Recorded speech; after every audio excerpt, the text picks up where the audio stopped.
Olá pessoal, olá você que acompanha o portal BR24, estou aqui em frente ao Conselho Tutelar de União dos Palmares. A gente veio saber como é que anda os casos de estupro de crianças e adolescentes aqui no município de União dos Palmares. E viemos conversar com o presidente do Conselho Tutelar, Alexander Campos, que vai explicar para a gente bem melhor como é que está essa situação aqui na cidade de União dos Palmares. Estou aqui ao lado do Alexander Campos, presidente do Conselho Tutelar aqui de União dos Palmares, também com o Alisson Pereira, também conselheiro tutelar. Alexander Campos, o Conselho Tutelar de União dos Palmares tem um papel fundamental. A gente vê que o Conselho voltou, na verdade, a aparecer, né, depois do trabalho de vocês, uma turma jovem aqui no Conselho Tutelar, e que vocês, conscientizando a família palmarina, os pais, principalmente de alunos, estão sendo sempre convocados, né, Alexander e Alisson, para dar palestra nas escolas. É importante isso. Muito importante, Alexandre Tenório, e a todos que acompanham o BR-104. Na verdade, nós estamos com um ciclo de palestras em todas as escolas. O nosso colegiado, que é composto por 5 conselheiros, eu, Alexander Campos, Alisson Pereira, o Anderson Austragésilo, o Melqui Marques e a Rosilene Maria, que é conhecida Rosa, né? Nós temos aí, dentro desse mandato, que iniciou em 2020 e vai agora até 2024, é importante até dizer que em 1º de outubro agora de 2023, nós teremos o processo de escolha, onde a sociedade vai escolher os novos conselheiros tutelares nos 102 municípios do estado de Alagoas, como também em todo o país, já que foi unificado um acordo feito pela AMA, pelo Ministério Público, para que o estado de Alagoas unificasse o processo de escolha do Conselho Tutelar. Bem como provavelmente nós teremos a urna eletrônica. E União dos Palmares, em um outro momento eu tinha dito até que é a primeira vez, mas União dos Palmares já teve a experiência do uso da urna eletrônica e esperamos aí que a gestão possa abraçar também essa ideia. E ir à escola, conversar com pais e mestres é muito importante.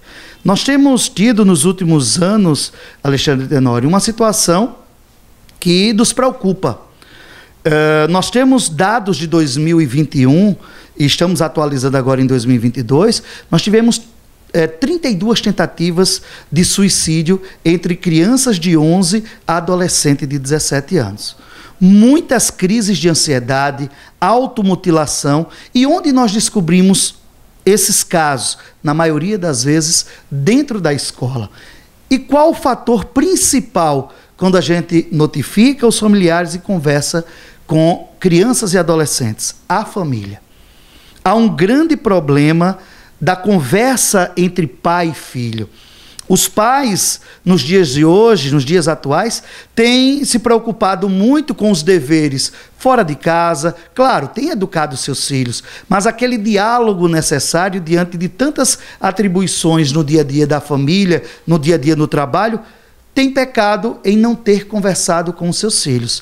E, infelizmente, nós temos dados atualizados, já que nós operamos o sistema CIPIA e que é importante, é um sistema nacional, onde lhe dá atualizado a qualquer cidadão que pode entrar no sistema e ter números, não vai ter acesso aos casos, nome de vítimas, mas sim os números de casos violados de direitos de crianças e adolescentes. E em União dos Palmares, infelizmente, o estupro de vulnerável e estupros que vem acontecendo principalmente dentro de casa, é o que mais vem ocorrendo. E aí onde a gente fala, você tem dado tempo ao seu filho, tem conversado com ele para saber qual o dia, o que é que está acontecendo no dia a dia dele? É preciso, porque na maioria das vezes a criança ou adolescente é vítima de um agressor e que todas as vezes eles ameaçam que vai matar pai, ou vai matar a mãe, ou vai matar o irmão. E aí a escola é um ponto principal, porque a escola vivencia a vida também do aluno e tem aquele contato direto. E a reunião de pais é muito importante para que essa parceria, Conselho Tutelar, família e escola, possa debater esses assuntos.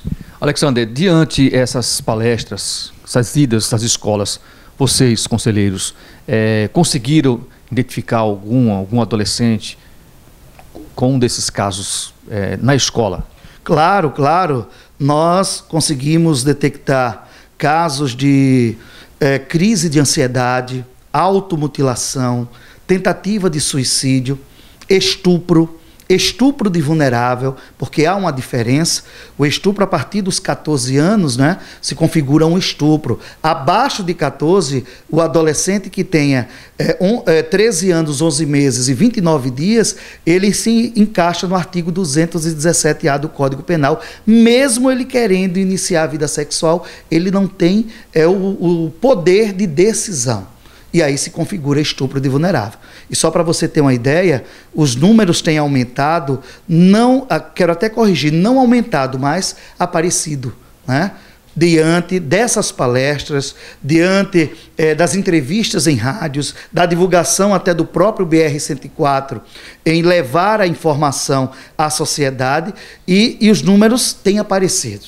Só para você ter uma ideia, em 2021, nós tivemos 60 casos de estupros, incluindo estupro de vulnerável, e, infelizmente, os maiores casos acontecem dentro de casa. Em 2022, passamos para 119 casos. Então, é gritante, mas, graças a Deus, as pessoas estão tendo coragem de denunciar. Estamos no início de 2023, nós já estamos com cerca de quase 8 casos de estupro e estupro de vulnerável. A gente alerta aos jovens que estão acompanhando o BR e aos pais, principalmente a idade. Aquela história de dizer que eu sou menor de idade e comigo não acontece nada, acontece. O artigo 103 diz que todo ato que dê uma conduta de crime ou contravenção penal, o adolescente está praticando o ato infracional. Então, se um adolescente de 14, 15 anos tiver uma relação sexual ou até um namoro com um adolescente abaixo de 14, ele já está cometendo o estupro de vulnerável. Até o namoro. Por quê? O ato libidinoso, qual o namorado que vai se abraçar com a namorada e não vai desenvolver, não vai ter um desejo? Então, abaixo de 14 anos não se namora. Lugar de criança é na escola. Adolescente abaixo de 14 anos não tem que estar namorando. E aí, nós também temos muitos casos de namoros, né, de adolescentes de 13, de 12, com outros adolescentes de 14, 15, 16 anos, e que iniciam a vida sexual. E aquele mais velho irá responder por estupro de vulnerável como um ato infracional. Você falou aí de depressão, automutilação, né, de crianças e jovens. O que é que pode estar causando isso? Abuso dentro de casa, Alexander?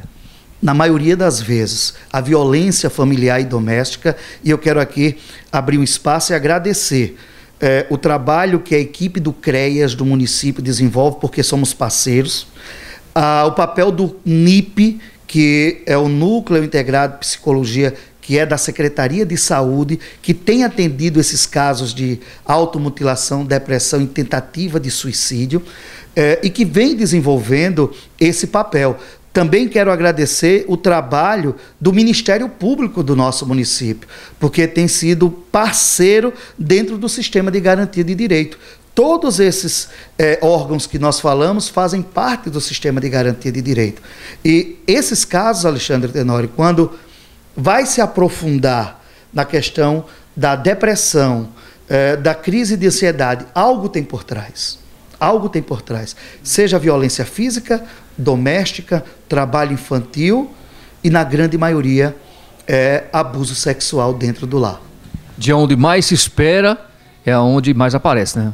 Na verdade, onde a pandemia veio a explodir esses casos de estupro. Quando nós imaginávamos que o governo pedia, fique em casa, imaginávamos também que as nossas crianças e adolescentes estariam protegidas. Infelizmente, foi uma situação totalmente diferente. Os casos de estupro de vulnerável e abuso sexual dentro do lar explodiram, praticados por pais, padrastos, irmãos, irmãs, tios e tias, mães, avós, bisavós. Então você não veja a situação do estupro de vulnerável, que é só praticado pela figura masculina. Também tem o abuso sexual pela figura feminina. Você pode até me perguntar, e se a adolescente tem 15 anos e namora com um menino de 13? com um adolescente de 13. Quem estuprou o rapaz de 13 foi a adolescente de 15 anos. Então não tem essa questão de sexo, tem a questão da idade. Muito bem, na escola, vocês vamos falar mais da escola aqui também, Alexandre. Vocês estão sempre indo às escolas, né, a pedido da direção, para orientar os pais, né? A gente viu que recentemente vocês foram à escola Laura Pereira. Papel essencial também do professor é importante para ajudar o Conselho Tutelar, né?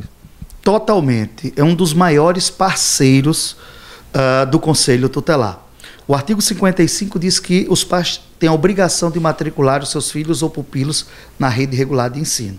O artigo 56 diz que o dirigente escolar tem a obrigação de comunicar ao Conselho Tutelar os casos de maus tratos envolvendo seus alunos, as faltas injustificáveis e a evasão escolar.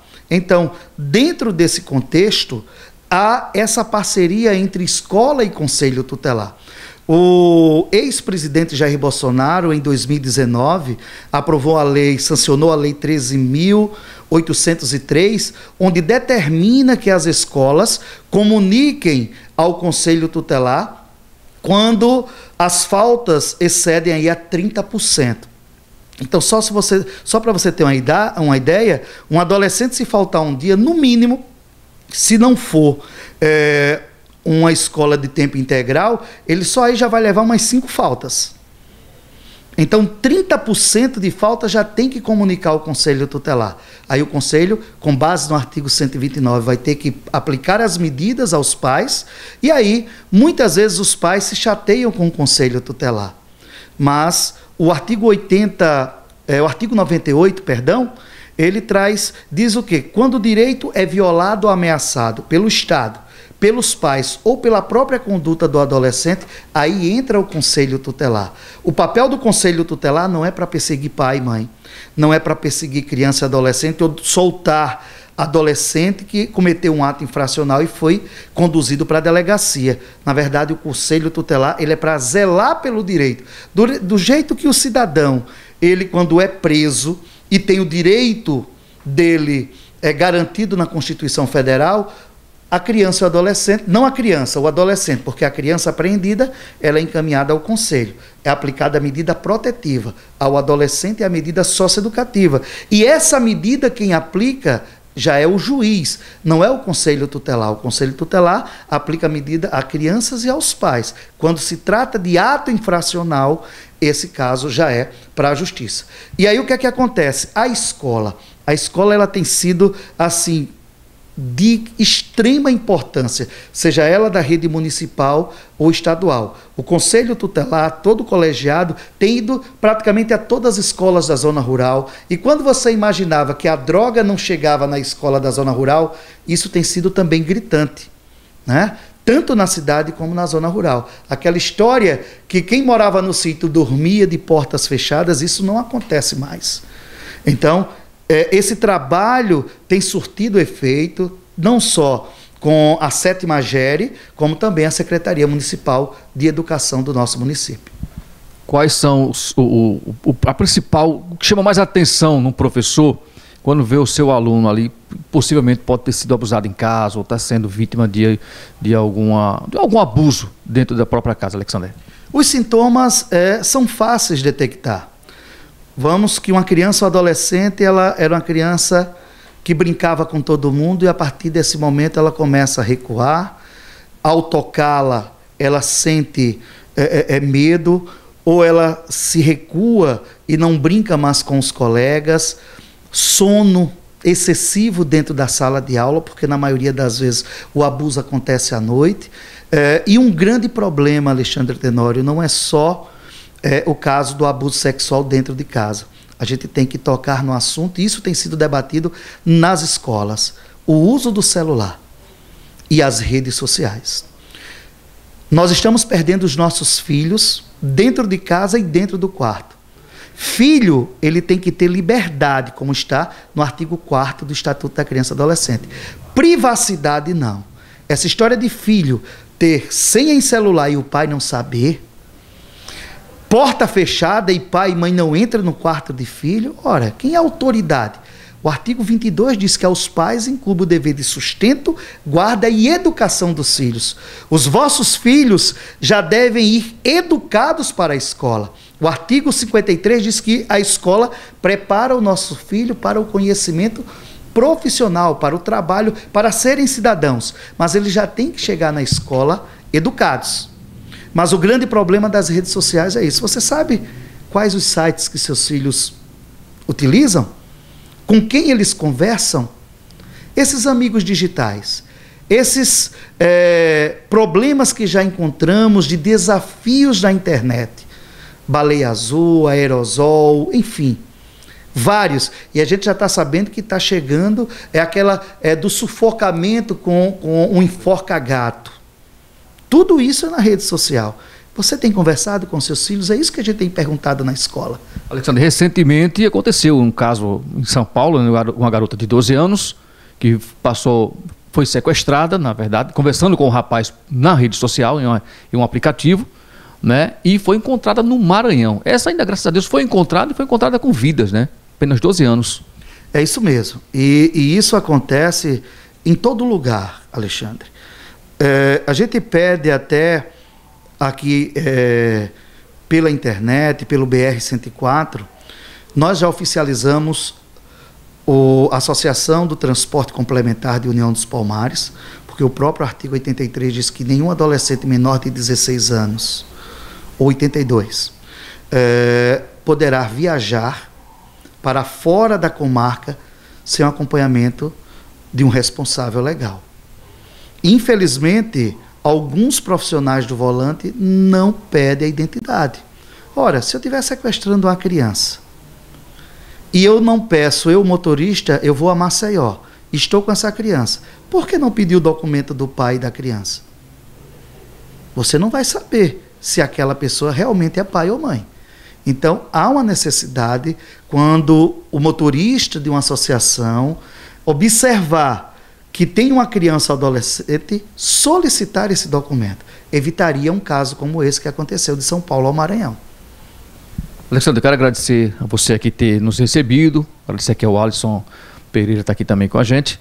E quem quiser mais informações, ou quem estiver precisando do serviço, do trabalho do Conselho Tutelar, depois a gente vai marcar outro dia para a gente falar aqui, Alexandre, qual realmente o papel do Conselho, que muita gente confunde, né? Mas se alguém estiver precisando do Conselho Tutelar, qual o contato, qual o telefone? A sede do Conselho Tutelar, ela é aberta das 8 da manhã às 5 da tarde. Não fecha para o almoço. O telefone que nós utilizamos é o nosso telefone pessoal. Se você não quiser falar diretamente com o Conselho Tutelar ou com os conselheiros, você pode acionar o Disque 100 a qualquer hora. Você faz a denúncia direto para Brasília, para o Ministério dos Direitos Humanos, e eles enviam para o nosso sistema, pelo e-mail do Conselho Tutelar. O Conselho Tutelar é conselhotutelaunião@hotmail.com, também é o nosso e-mail. E também tem o telefone do Disque, aliás, o WhatsApp, que é o 61, código de Brasília, 996565008. Também é o WhatsApp, você pode fazer a denúncia e automaticamente você faz a denúncia e o Ministério envia a denúncia para o Conselho Tutelar para que a gente apure. Lembrando que não é conselheiro tutelar que vai investigar se o caso aconteceu ou não. É papel da polícia. Conselho Tutelar não prende, nós não andamos com algemas, com coletes e com armas. O papel de fiscalizar é da Justiça, da Polícia Judiciária. O papel do Conselho Tutelar é ouvir a vítima e encaminhar para os órgãos competentes. Então, esse papel de investigação é da Justiça. Se alguém vai pagar pelo erro, não é por causa do Conselho Tutelar, mas pelo crime que ele praticou. Muito bem, conversei aqui com o Alexander Campos, presidente do Conselho Tutelar aqui de União dos Palmares, que deu essa informação para você aqui no portal BR-104. Com imagens de Carlos Alberto, Alexandre Tenório para o portal BR-104.